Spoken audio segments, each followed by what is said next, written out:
Então, essa ideia é uma senha de acesso à felicidade.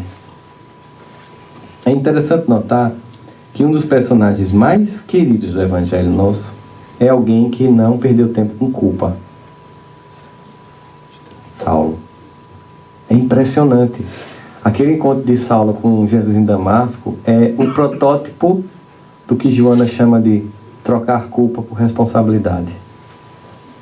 Joana, na obra psicológica dela, que ela começa desde plenitude, em que ela vai fazer uma comparação entre budismo e cristianismo, que ela vai desenvolvendo um conceito de autoempoderamento, que é o que em inglês chama-se empowerment, o autoempoderamento pessoal e a responsabilidade pessoal, e não culpa.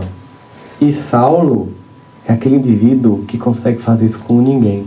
O psiquismo dele naquele encontro seria para muitos de nós devastador. Devastador.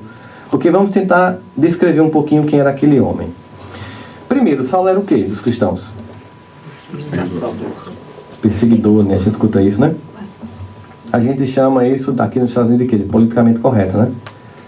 Politicamente correto é quando eu vou descrever de forma leve uma coisa que na verdade é bem mais dura.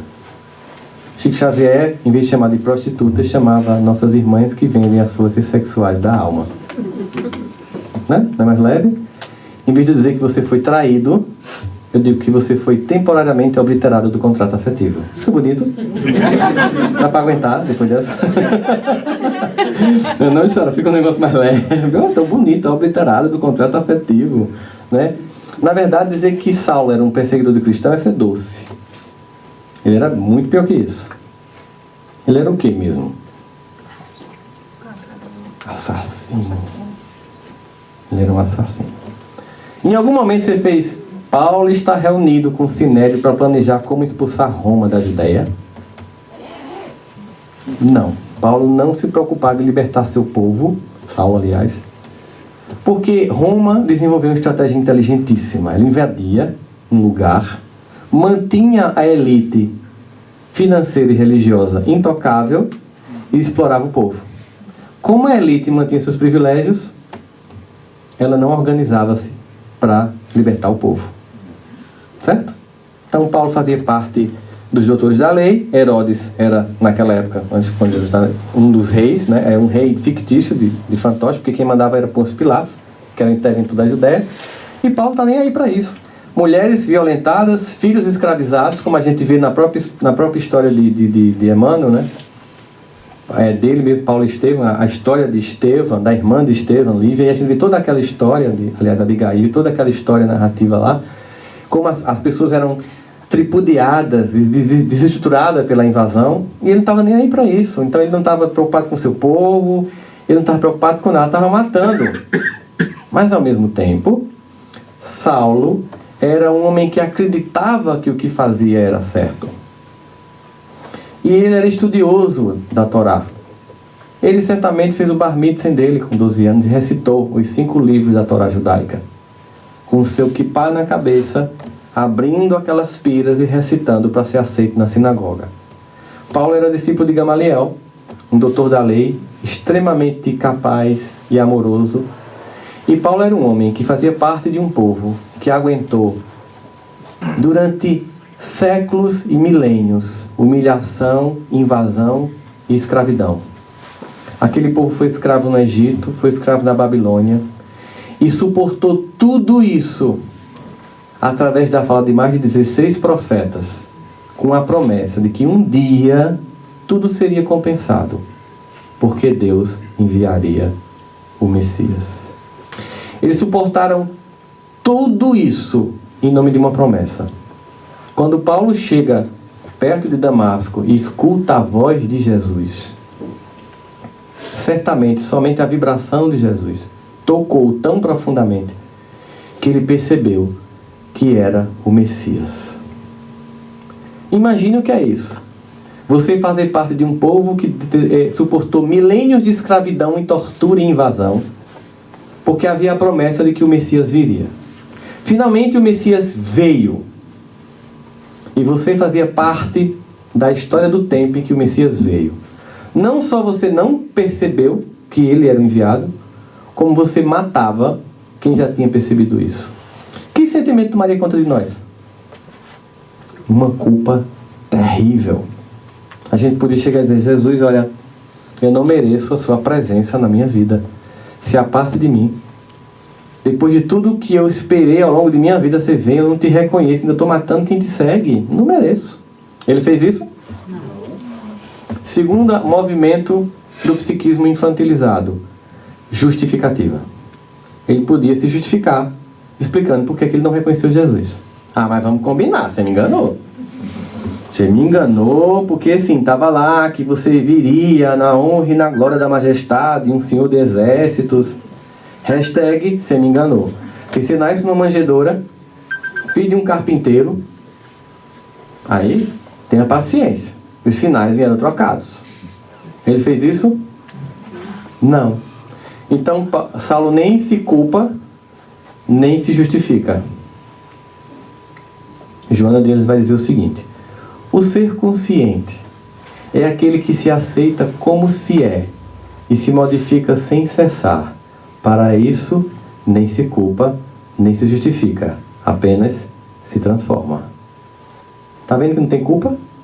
Está vendo que não tem me punir, não me perdoar, não me aceitar? Não. Identificou, se transforma. Seguir. Aí ele faz: o que queres que eu faça? Ele não perde um segundo em culpa e desculpa. É mais ou menos assim: tá bom, entendi. Até aqui eu estava completamente equivocado. Agora que eu entendi, o que é que eu faço? Aí Jesus dá uma receita de bolo? Não que a gente gostaria, né, de receber uma receita de bolo. Chega no centro espírita, dá o nome assim: faz uma prece por mim, tá tão difícil as coisas lá em casa. Bota meu nome na mediúnica. Aí você bota lá o nome da mediúnica. Os mentores, obviamente, não contam detalhes, porque a gente não tem maturidade de escutar. E diz: diga ao irmão que está sendo assistido, que estamos lá auxiliando, que aumente a prática do Evangelho. Aí você vai entregar para a pessoa faz: hoje só isso? Aí eu faço assim: eu vou ler de novo. Eles pediram para você aumentar a prática do Evangelho. Eu já estou fazendo 2 dias. Eu digo: não.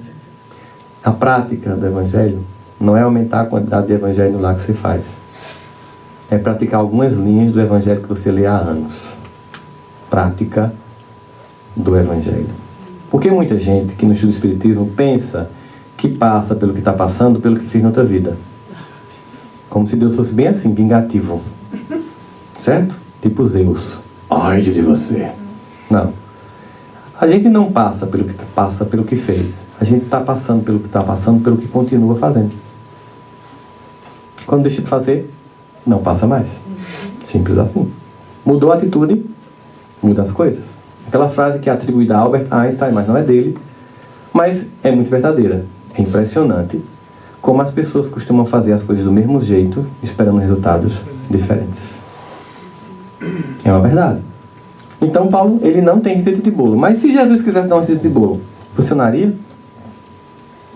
Ele não podia dizer assim: já que você perguntou, é o seguinte: primeiro, esse seu nome Saulo não é muito legal. Não, porque ele é muito judeu e meu objetivo com você é outro. Certo? Meu objetivo é que abram umas franquias minhas aqui nessa região. Então o nome tem que ser um nome mais greco-romano. Acho que Paulo. Tem no seu nome Paulo, vamos usar Paulo. É um nome mais greco-romano. Saulo é muito judeu. E aí você vai abrir igrejas para levar meu Evangelho. Você vai ser humilhado. Você vai ser apedrejado. Você vai ser preso. As pessoas da sua família vão lhe rejeitar. Você vai perder seus títulos, sua pompa, sua importância. Você não vai ter mais nenhum servo, nenhum cavalo. Você vai viver do seu trabalho, vai voltar a putear. Você vai passar fome. Você vai ser traído. E um dia você vai para Roma. E nessa época vai ter um Nero psicótico. Vai ter um surto psicótico, vai tocar fogo na cidade. E aí quando o ibope dele cai desgraçadamente, ele vai culpar a oposição. E a oposição vai ser você que vai estar lá. Ele vai mandar um soldado decapitar a sua cabeça. Topa? Ele vai fazer: Jesus, é o seguinte, eu estou entendendo que você é o cara, mas sinceramente, vamos fazer o seguinte: eu vou voltar para a Judéia, na minha, na paz, não vou matar mais ninguém, vou estudar suas obras, e aí a gente conversa depois. Não tem receita de bolo. Só quem é fiel no pouco é que é fiel no muito. Ele precisava ser testado. Mas ele não teve culpa. Ele agiu. Ele não perdeu tempo. Ele começou a se transformar, se transformar, se transformar. A cada carta e a cada epístola, a gente vê um homem em franco processo de transformação, que vai chegar à pacificação na segunda carta a Timóteo, a última que ele escreve antes de ser decapitado em Roma, em que ele faz o testamento dele, lembrando do convite de Jesus em Damasco, de todo o percurso dele. Ele diz assim: eu cumpri